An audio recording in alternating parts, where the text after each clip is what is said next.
Welcome to episode 36 of the Decision Dividend with Pat Collins and Marcus Schafer. Pat, the topic today that I wanted to talk about is fiduciary. What is it? Why does it matter? And how can investors kind of understand what this means and the implications for advisors and other professionals that kind of follow under these higher standards of care? We'll explain what that means. So that'll be the topic for today.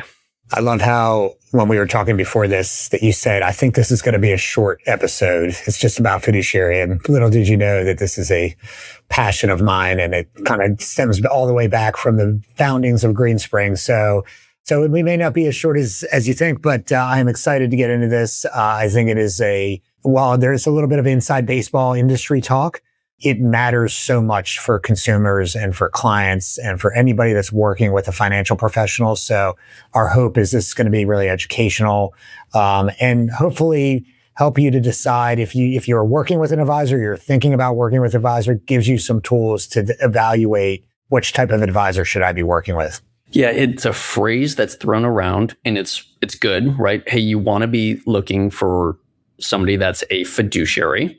I was having a conversation with somebody that was seeking some advice. And here's what they said essentially, hey, I have this fiduciary advisor. And then you go in and you start asking, hey, is your, why are you talking to me if you have a fiduciary advisor? And it's like, well, they don't help with like thoughtful retirement income strategies. And then there's this big annuity in the account. And you and I know annuities and fiduciary doesn't tend to go together. So how in the world can somebody represent themselves as a fiduciary advisor and this end up being the case? We're probably going to talk a lot about different models of how people work with clients and whatnot. And the thing I always hear from everybody in the industry, and there is truth to this, it's that no perfect model exists. There's conflicts that happen everywhere. So if you're selling products like annuities and life insurance for a commission, there's clearly a conflict there. You want to sell more of that stuff. But even on our side, there can be conflicts that exist. Whether it be somebody comes to us and says, you know what, I'm thinking about giving half of my money away to charity. We have a conflict there because we get typically paid a percentage of the assets that we're managing for clients, and that can create a conflict. I like to kind of think about it more on a continuum. There's nothing on the far, one side that's perfection. But when you have professionals that are selling, their main job is selling products for a commission, it is a different playing field from a fiduciary standpoint. And one of the issues that's come up, I think, just because regulators, politicians have become a little bit more wise on, hey, we should probably have some sort of standard for people that are giving investment advice. They've tried to introduce these fiduciary concepts that I'm sure we'll get into across all the different regulatory bodies. And when kind of the groups that are really advocating for people, to be able to continue to sell products, they step in and it's been watered down. And I think that's something that we need to understand. But I think that's maybe a first start is to say there's no perfect model, but there are models that are better than others, in my opinion. Yeah, the history of fiduciary. I'm going to get a little geeky here, Pat, for two reasons. One, because I'm a little history geek. And two, because you're going to Italy, so you'll see some of this correction, but we're not going to test your Latin. I don't think you picked that up on vacation. But if you think about fiduciary, it is a Latin term. And it's kind of this historical, it's this sense of duty of putting somebody else's interest ahead of your own. Goes all the way back to Babylonian times, but it was really established in ancient Rome. And it's kind of this fiducia. It means trust, confidence, reliance, to trust. So it's this concept of trust. And then you kind of take it to the next level. There's a lot of thought that if you go back to kind of the crusade time, when somebody would go to the crusades, they would need somebody to watch over their stuff while they're gone. And so it was this concept of, you're going to have somebody to watch your estates on your behalf. But then when you come back, right, like, hey, give it back. And then that led to English common law, which is kind of codifying some of this stuff, right? And a lot of our laws here in America is based upon English common law. And then so that kind of gets to this next level where we start having these legal definitions of what this concept of fiduciary means. So maybe just talk a little bit about what is a fiduciary, just to level set before we jump in further. Well, I think you touched on it, which is it's this idea of putting others' interests ahead of your own and always having that mindset. I think there is a couple of things I want to mention on this. There's the legal theory, which I think you're getting into some of the history of it. I think there's another element to it because as you get into the legal implications of it, it gets so difficult to understand based on how you're working with a client. But I think there's a bigger thing, which is just an overall mindset of what does it mean to be a fiduciary. And I truly do believe that it's the idea of putting others ahead of yourself. There are two kind of pillars to being a fiduciary. So one is a duty of loyalty and the other is a duty of care. So you tend to see that as part of kind of the concept of a fiduciary. And I think it's important to understand what does that look like. So first, from a duty of loyalty, it's pretty simple. It means do the right thing all the time. So, most of us know what the right thing is to do. And being a fiduciary means doing it even at a cost that might be a cost to yourself. So I think that's number one. And I think that's how most people think about being a fiduciary is, I have to do the right thing for the client. I think this duty of care is something that doesn't get brought up enough because I do think it's an element of being a really good fiduciary. So I'll give you just a quick story. When I started in this industry, I started a big brokerage firm. They would call them wirehouses. These are the biggest firms in the industry. I was given 3 months to get my licenses that allowed me to give advice or be able to sell products. And then at month 3, I was expected to go out and start bringing clients in and selling them these products. And if you kind of go back to a fiduciary, I was supposed to, if I was a fiduciary, which I wasn't at the time, but I'm supposed to have a duty of care. How can you as a firm or an industry say in 3 months, we believe that we are putting the best people in front of our clients that have 3 months of experience? So I think this idea of duty of care is really important. Is, do you have the expertise? Do you have the credibility? Do you have the knowledge to be able to give really good advice? Because that's important in being a fiduciary. Being a fiduciary is not just a legal term, in my opinion. It's a mindset and it's a stance that you have to take. And with that comes work and structure that you have to put in place so that you are able to give good advice to clients.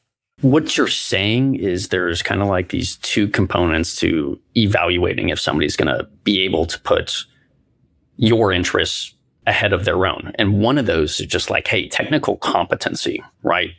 Do you have things like the CFP? Do you have extra credentials? Do you have experience? You kind of think about what it takes to be an advisor at Greenspring. Like, yeah, you have to have technical competency. You got to have the CFP. You got to have these time working with clients where you can build up that expertise. And then the second component is, do you just have that philosophical mindset, which I imagine is really hard for people to judge because I think charisma gets confused a lot with care. Do you just have this philosophy where you're going about and you understand that this profession should be one of the most revered professions? That's the history lesson I was trying to teach, is this was a revered position to be the most trusted person, the root word of fiduciary. And you go look at the different Latin words, it's like trusted companion.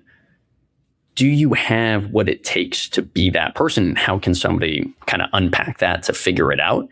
And there is legal definitions and there's these like philosophical definitions about those two traits. I think we'll talk about some of the implications or the legal parts of it in a bit, but I do want to touch on this for a minute, this idea of duty of loyalty, duty of care. I think one, it's a mindset, but I think organizations need to put some scaffolding around this to make sure that their advisors, the people that work at that company, are acting in a fiduciary capacity. So to give you an idea, I'll talk a little bit about Greenspring and kind of how we've been set up to really try to act in our clients' best interests at all times. So number one, this idea of duty of care, we believe, and we'll talk a little bit about compensation methods and things like that, but we believe that when you get paid by your client, you have a higher level of independence and objectivity than if you get paid by a product. And hopefully that makes sense to most people. If I get paid by a product, my goal is to sell more products. That's how I get more compensation. If I get paid by my client, irrespective of what they do, which products they buy, then I work for them, and hopefully I'm going to give advice in an objective, unbiased way. So that's number one. Have some sort of structure. Our advisors are not able to sell a product and make a commission. They don't have the licenses to do that. They're not allowed to hold a license to do that. The second part of duty of care, one is, does your advisory firm they work with, do they have some sort of training or career path that advisors are going through to really become experts at what they do?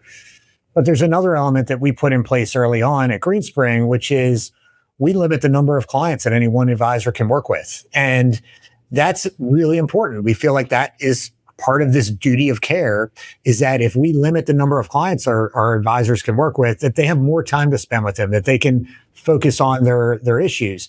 So I bring that up as an example of how firms can kind of embrace this fiduciary mindset. We're not the only ones. There's other firms that do this. But I think those are the types of things, if you are thinking about working with an advisor, you're already working with one and you're trying to figure out, do they have my best interest? These are the types of things I would be asking them to try to get to the root cause of, yeah, they may say they're a fiduciary, but are they taking all the steps necessary to make sure that everybody's acting in the right capacity? One of the things I hear is like somebody repeating this because it's pretty technical, but when we work with physicians, a lot of times, it's kind of like you're a teaching hospital. And that's, I think, some of the mentality that, you should see multiple people in a meeting trying to understand what's going on with your situation. Some of the people are there to learn how you're working. I think it's a great example. And I think at least our clients and others have come to understand and really like the team model, because, you kind of always have a senior and a junior, or you have different people that are getting involved in understanding the client's situation. But it comes back to this idea of duty of care, is that as an industry, we shouldn't be putting people in front of clients that don't know what they're doing. They should have some level of expertise, experience, credentials, things like that. So it might make sense to take a few minutes just to talk about how confusing this is in the industry. Because if I were a consumer and I wasn't on our side, I would have no idea what's going on. And I don't know after we get through this podcast, if anybody listens to this through the whole thing, if they're still going to know what's going on, because it's not easy to understand it. But maybe we can go through some of the regulatory bodies and how you might think about this if you're either working with an advisor or hiring an advisor. So starting out, you have the SEC, the Securities and Exchange Commission, is one of the biggest bodies that regulates advisors. In most cases, when they are regulating a firm like Greenspring or others like ours, they are going to hold all of those advisors to a true fiduciary standard. You have to act in the client's best interest. You can't accept commissions to sell products. It's probably, in my opinion, the purest form of a fiduciary. And how do you find out if my firm is registered with the SEC? You can go to sec.gov. There's a button that says check out my investment professional, and you can put in a firm and you can learn, are they registered with the SEC? It's probably, in my opinion, one of the best places to start. Yeah. And that's kind of the other thing that I think should be comforting, is this is a highly regulated industry. And so there are these different checks and balances. The problem with any legislation, the problem with any legal document is it's still confusing to figure it out, because now you have to read a standardized government form to figure out exactly what's going on. Yeah, no doubt. And this kind of, and if you were to kind of add up all the advisors, the people that call themselves financial advisor in the industry, I don't have the exact number, but a fairly small percentage are only registered with the SEC. Most people have multiple registrations, which we'll talk about in a minute here, which kind of gets to this second part. So the next part is, you could be a broker dealer. So you work at a company that's a broker dealer that is regulated by a governing body called FINRA. And so that's kind of the next step. Now, where most people fall, most advisors, is what are called hybrid advisors, meaning that they have an SEC registration and they have a FINRA registration. Now, what does that mean? If you're registered with a broker dealer under FINRA, you can sell products for a commission. You do not have to act as a fiduciary at all times. And we'll talk about what their standard of care is. It's a little bit different. In my opinion, the people that are solely selling products, that's all they do. Sometimes these are insurance salesmen. Sometimes they're selling one product or a group of products. Those are fairly easy for the public to understand, in my opinion. I go to them. I know I'm getting sold an insurance policy. Like there's no trickery here. Nobody's acting like this person is really acting in my best interest. They're going to sell me an insurance policy and they're going to get a commission. I think most people deep down understand that. They understand the conflict exists. Great. The problem is, in my opinion, is where almost everybody lies in the industry, which is a hybrid between an SEC advisor and a FINRA broker dealer. It's that they can do both now. So they can act as a fiduciary, or they can sell you a product for a commission and maybe not be a fiduciary at the time. And it's this part-time fiduciary that's a problem because you don't know what hat your advisor's wearing when they're talking to you. So sometimes they're acting as a fiduciary, they're selling you, or talking about some sort of investment or strategy that is regulated by the SEC, that they have to act as in a fiduciary capacity. And then in the next sentence, they can be selling you an insurance policy that they don't have to be a fiduciary to sell you, and they're going to make a big commission if you buy it. And that's really the hard part as a public, is understanding, wait, am I getting a fiduciary advice here, or am I getting a product pitch at this point? And when people go back and forth, that's where it's really hard. And people now are calling themselves fiduciaries, even though maybe they're only acting as a fiduciary part-time. That's the example I gave earlier, which was, hey, I have this fiduciary advisor and I end up with an annuity. Well, how could that possibly be the case? Is because at that moment that they said, hey, this is where it's difficult, right? Because I'm sure there's a form that indicates that, but it's along 10 other signatures and it's saying essentially, hey, now my job is to represent this particular product as the recommendation, and I'm trying to understand if this product is right for you. And that's a different standard than putting your best interest first. That's what you're saying, Pat? Yeah, exactly. And you kind of insinuated that, when I do sell you a product, I have to kind of have you sign all these forms, basically. And that's the whole concept of disclosure. So if you have a conflict, you need to disclose it. My opinion, disclosure does not work. Clients, I recently bought a new car, and I sat there at the dealership and must have signed, 30 to 50 places on a form. They were all disclosures that I was supposed to read. In reality, I glanced at them. If there was something buried in there, which there probably was, I'm never going to see it. And I think a lot of people approach their finances the same way. These are reams of paper of documents that you're signing, and it discloses everything around why maybe they're not responsible, or why this may not be the best product for you. So I really think that trying to find a structure is way more that is truly a fiduciary is way more important than finding somebody that goes back and forth but tells you or discloses to you when they're not a fiduciary. I've not found that to be very effective for the public.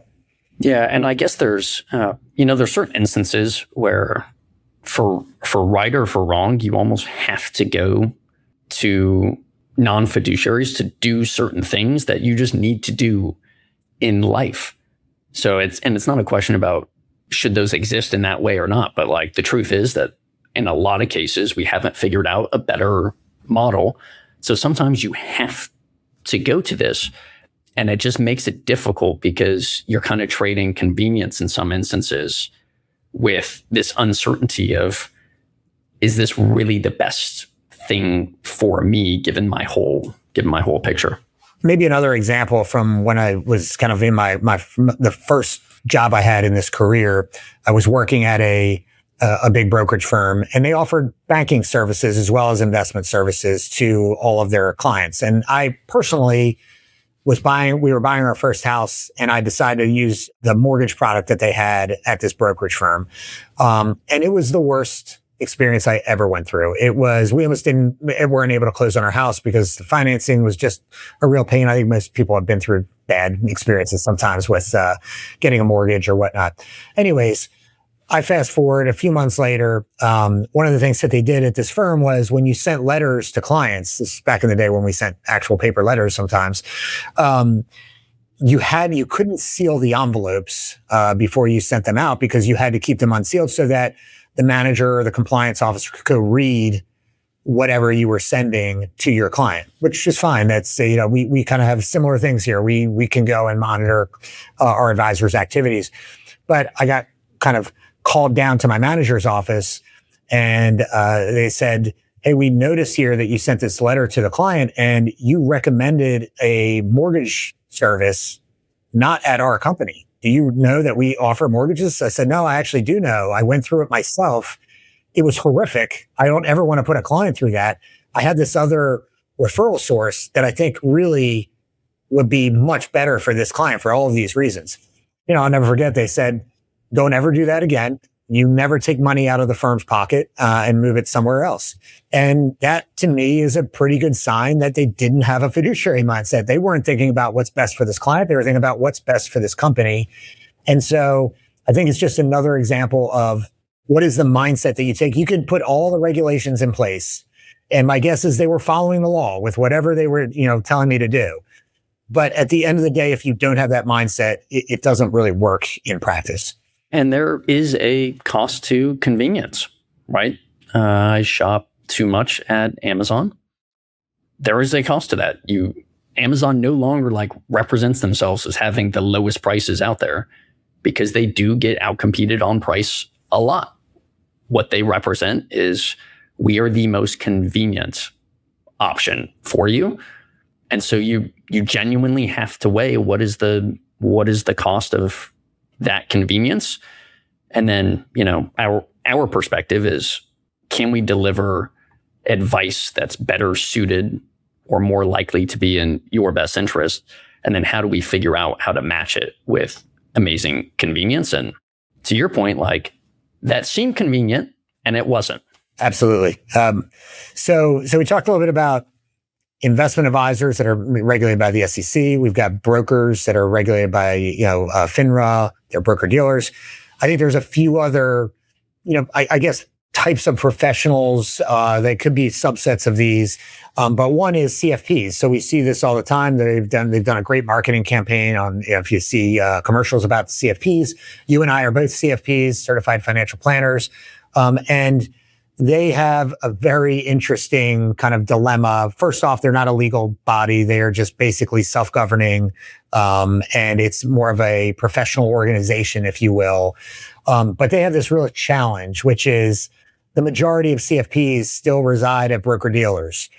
Or have some sort of broker-dealer affiliation. So they can't say you have to be a fiduciary no matter what. You can never, take a commission or things like that. That would alienate the majority of their members. So they've kind of gone to this thing where you have to be a fiduciary when you give advice. But now there's kind of a question of what really is advice. Maybe I was just educating my client on this insurance policy. And if they decide to buy it, it wasn't really a recommendation. I was just giving them education. And therefore, I can accept a commission on that. So I think the CFP is doing some really great work. And I understand the challenges that they have of trying to make a full, pure fiduciary kind of standard would be alienating to a lot of their members. But I think as a consumer, just recognize that just because somebody has the CFP designation doesn't mean that they're always acting in your best interests. There can be situations where they're acting in their own or their firm's best interests. There's kind of exceptions to the rule, right? But you kind of look at these situations, and as you start to stack these different points of interest, right? Hey, okay, you're just registered with the SEC. That helps you. Okay, the odds are going to be a little bit better in my favor. Okay, you're a CFP. Hey, at least that tells me that you're willing to essentially do kind of another 6 months to a year of school and pass this big test. And every 2 years, you have to do these continuing compliance stuff that's reminding you, hey, here are your standards. These are good signals that consumers should be picking up on. And then the challenge is there could just be people that are exceptions to the rule. And but when you start to stack them, I think that's where you really start to get the understanding that these people are likely going to be upholding the highest fiduciary standard all the time. I love that idea of stacking, and not one of these things maybe doesn't tell you a ton, but as you get more and more down the road and you realize, oh, they don't earn, they don't accept commissions, or they're registered with the SEC. They've taken all the coursework and have passed the CFP. That's kind of that duty of care. Like, they've taken that seriously. These are all really good signs that you're narrowing in on an advisor that's truly going to have this fiduciary mindset. So I think that's great. The last one that's been in the news a lot, at least in the industry news, is now the Department of Labor has kind of weighed in on this debate as well, because they're the ones who regulate all of your 401ks at work and your pensions and your IRA, all your retirement accounts. So they're kind of the regulator there, and have tried unsuccessfully, I would say, to kind of bring about this fiduciary standard for advice given on retirement plans. And that has kind of gone back and forth depending on the administration that's in place, and some parts have been struck down. They've tried to make it more difficult for bad actors to sell bad products to people that are maybe rolling over their 401k into an IRA or into a bad product. Again, a lot of things where it comes back to is disclosure. These advisors need to give disclosures to the client. It's just more prominent, these disclosures. Here's how much money we're going to make on this. Here's why we're recommending it. There can be some audits of that, by regulators to come in. So there's a little bit more teeth. Whereas the CFP, if you violate the fiduciary standard with the CFP, the worst they can do is revoke your CFP, but you could still be an advisor. You kind of mess up with the Department of Labor or the SEC, you may not be able to be an advisor anymore. There's a true teeth and legal standards to that.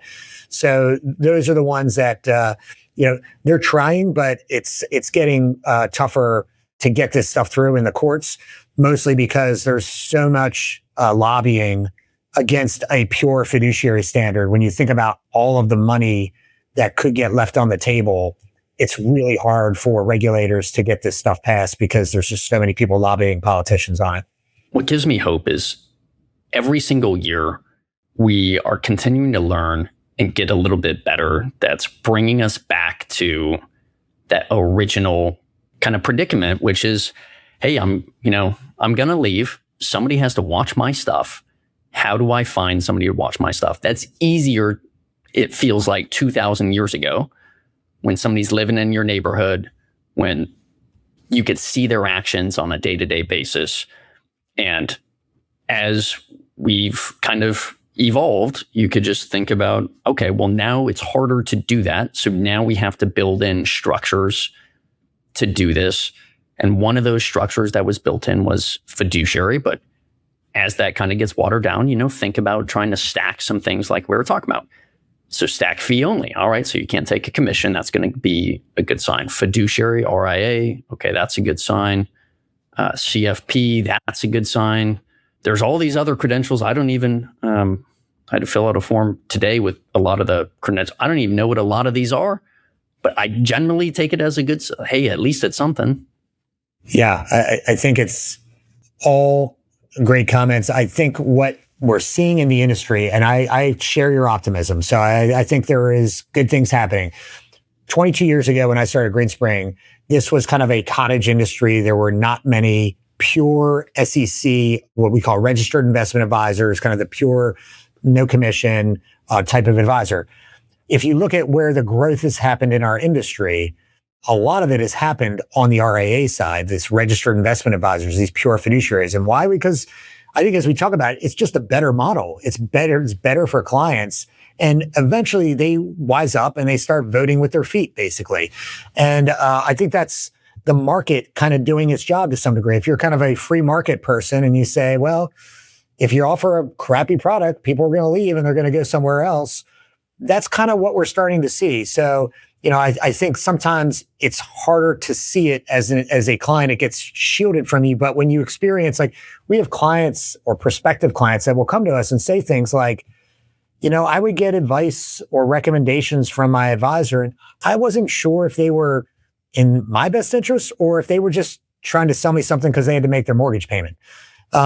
There's the type of thing when you go through that kind of experience, and then you come across a firm that is going to truly give advice in your best interest and not get compensated if you do it or don't do it. All of a sudden, people start kind of learning about that. You can see where wealthier people are putting their money. It is with firms like Greenspring and other that have these pure fiduciary standards. So I'm hopeful that this trend will continue, because I just think it's a better model and clients will eventually find it. Yeah, and we do a lot of things just staying in touch in the industry for people that are just like us. And I find it really cool that you can have a group of like-minded people at different firms that technically they should be your competitor. But when you all kind of share these common traits, you're all, hey, we're doing this because we believe this is a better thing. To me, that's really inspiring, where people can find the right fit for them, and they're going to have kind of the same baseline expectations of that technical competency, and then that looking out for your best interest. I love that. It was so refreshing when I started Greenspring, to have this community of people that were there that were technically competitors, but they wanted to help you. And because there were so few of us, and we kind of figured, when one of us wins, we all kind of win, because the message is getting out. There's also this kind of really almost mission-driven type of approach for a lot of us that started in this industry. We were so fed up with the way that it was operating at these big firms, and we just felt like there was this mission to do better and to offer something better to clients. And I still see that today with a lot of people. The people that we attract at Greenspring, and not just Greenspring, but these firms that have this fiduciary mindset and are set up that way, they're helpers. They're people that, when you talk to them, why did you join that firm, or why did you get into the industry? They'll say, I did it because I want to help people. I really believe in making the world a better place and helping people. It's a very mission-driven type of thing, versus I did it to make a lot of money, because there's a lot of wealth is created as a broker or as a financial advisor. So again, this is kind of more of a conceptual, theoretical type thing, but I think there's something to the fiduciary mindset and these people that are driven by helping others. It comes back to the person that went away to go fight in the war in the Crusades. They want somebody to be in charge, not that is looking to maximize their own wealth, but someone to be in charge that wants to help them and make sure that they're going to be taken care of. And I think that's just it's a really great point.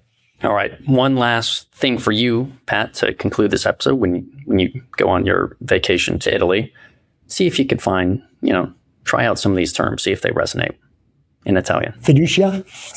Fiducia. All right, I'm going to work that into something. I'm sure I'll get laughed at by some of the Italians, but yes, I'll do my best. All right. Thanks, Pat. All right.